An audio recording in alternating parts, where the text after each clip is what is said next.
안녕하세요. 미식을 즐기는 사먹는 박대입니다. 금요일 소개시켜드릴 음식은 우즈베키스탄 음식인데요. 우즈베키스탄이란 나라에 대해 알고 계신가요? 우즈베키스탄은 중앙아시아의 대표적인 국가 중 하나고요. 소련이 1991년에 붕괴되며 독립한 나라입니다.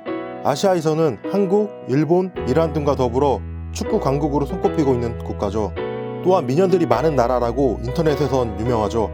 김태희가 밭을 메고 한가인이 소를 본다고 할 정도로요. 1900년대 초 러시아는 변방을 개척하기 위해서 외국인들의 연해주 이주를 적극 지원했는데요. 그때 한인들도 많은 이주를 했었고 1910년엔 한인촌이 생겼다고 합니다.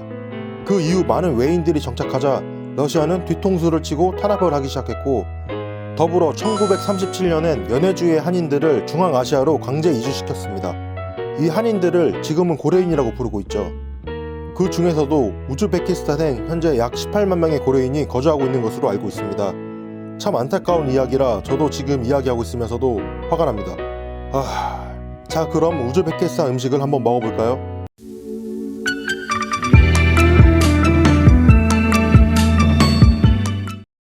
이곳은 동대문역에서 약 10분 정도 거리에 위치한 사마리칸트라는 음식점입니다. 이곳 주위로는 몽골 등 여러 아시아 나라의 음식점들이 몰려 있습니다. 들어가기 전부터 양꼬치집에 온 듯 향신료의 냄새가 진하게 올라왔습니다. 밖에는 우즈베키스탄 전통 빵과 그것들을 구워내는 화덕이 있어 더욱 이색적인 풍경을 보여주고 있었습니다.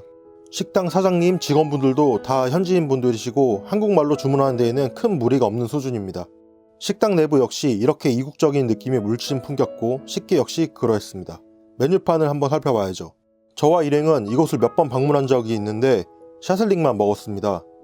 그래서 다른 메뉴들을 조금 시켜봤습니다. 그래서 주문한 음식이 빵 속에 고기라고 쓰여있는 쌈사, 꼬치 요리인 샤슬릭, 그리고 밑벌 앤 감자라는 메뉴를 주문했습니다. 밑벌은 미트볼입니다. 테이블엔 이렇게 설탕이 한가득 있었는데요. 차를 주문하는 분들이 넣어서 먹는 거라고 그러셨습니다. 이 외에도 후추, 고춧가루 등이 보이고요. 추가로 발티카 넘버 9을 주문했습니다. 이 발티카는 러시아에서 가장 잘 팔리는 맥주인데요. 숫자에 따라 도수가 다릅니다. 저희는 가장 센 놈으로 시켰는데 도수가 8도로 굉장히 높습니다. 참고로 한국의 카스가 4.5도입니다. 맥주 맛을 보고 일행과 야, 이거 딱 소맥 맛이다 라고 했는데 정확한 표현 같습니다. 소맥 맛입니다. 밑벌엔 감자가 나왔습니다. 밑엔 기름이 흥건히 깔려있고 위엔 부드러운 감자 퓨레와 미트볼, 그리고 오이와 토마토가 보이는데요. 미트볼이 참 독특합니다. 갈아낸 고기만을 뭉친 것이 아니라 밥알과 같이 뭉쳐냈는데요. 맛은 고기의 향도 진했을 뿐더러 중동의 대표 향신료인 커민의 향이 가득했습니다.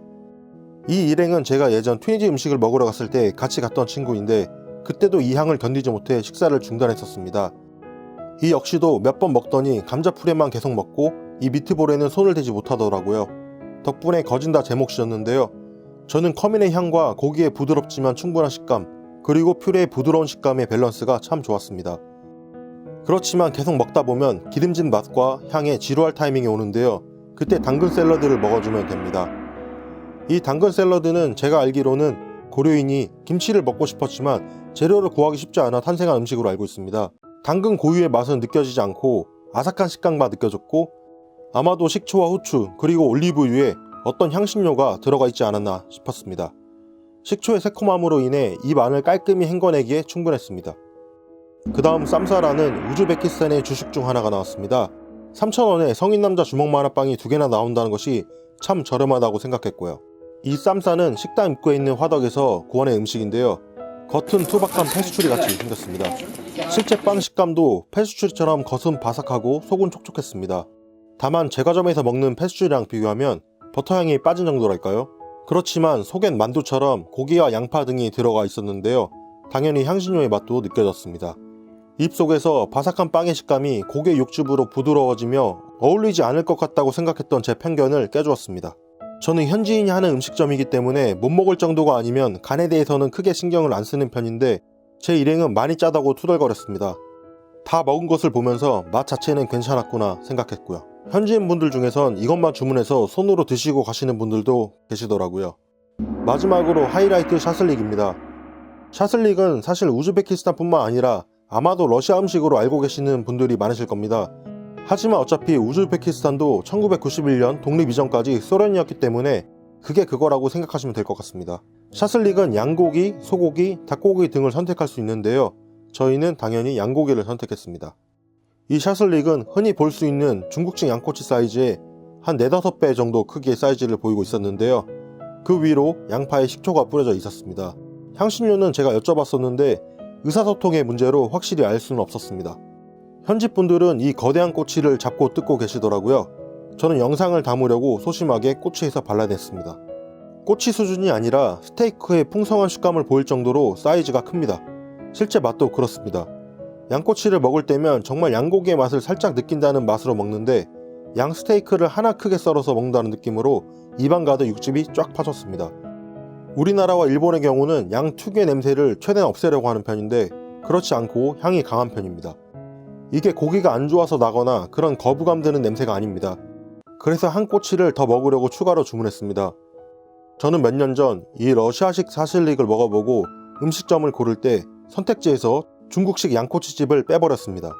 그 정도로 중국식과는 비교도 안 되는 압도적인 맛이라고 저는 생각하고 있습니다. 다만 중국식처럼 자주 볼 수 없는 것이 문제겠죠. 저는 이 동대문에 위치한 사마리칸트가 참 좋습니다.